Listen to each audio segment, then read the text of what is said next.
Tiga kader PDI Perjuangan tengah disorot. Ketiganya yakni Puan Maharani, Cahyokumolo, dan Pramono Anung yang menjabat sebagai menteri dan pejabat setingkat menteri di kabinet pemerintahan masih berstatus aktif sebagai anggota DPR.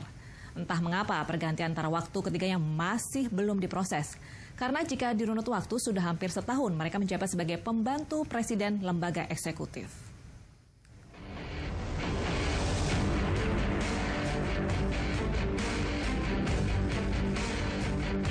Di awal pemerintahan, Presiden Joko Widodo yang didukung PDI Perjuangan sebagai motor utama koalisi menyeleksi bakal pembantunya dengan catatan tidak boleh merangkap jabatan baik di partai maupun lainnya demi menjaga etika dan integritas pejabat tinggi.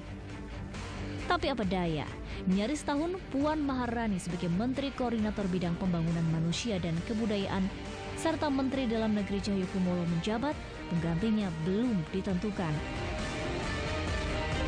Aturan larangan rangkap jabatan menteri sebagai pembantu presiden ada dalam Undang-Undang Nomor 39 Tahun 2008 tentang Kementerian Negara.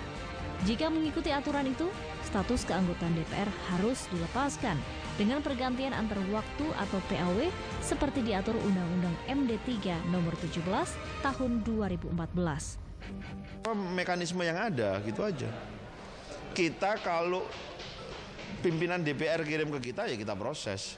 Nah kalau nggak ada permintaan dari pimpinan Dewan, kita mau memproses apa? Sekarang belum, berarti memang waktunya saja yang masih dalam taraf pengurusan.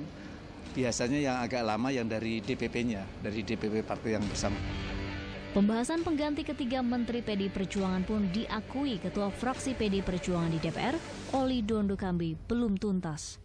Ini di fraksi belum ada surat dari Dewan Pimpinan Pusat PDI Perjuangan untuk mengusulkan penggantian antar waktu dari tiga menteri yang ada sekarang.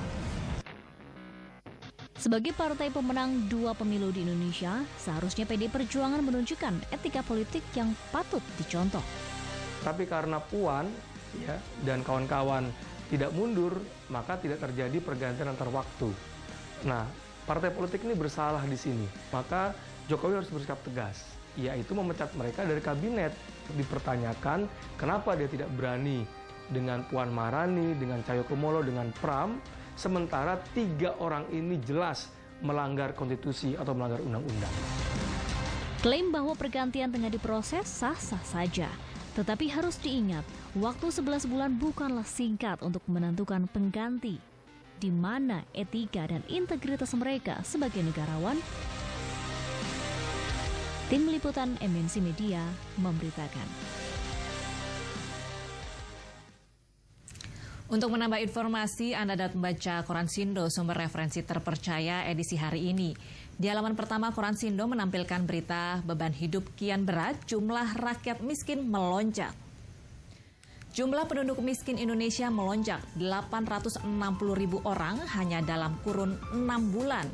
Mengacu pada kondisi ekonomi yang masih mengalami perlambatan, dikhawatirkan angka ini bisa kembali membengkak jika pemerintah tak bertindak serius. Selain berita utama, topik pilihan Koran Sindo menyajikan topik pilihan. Bos-bos perusahaan dermawan manjakan karyawan.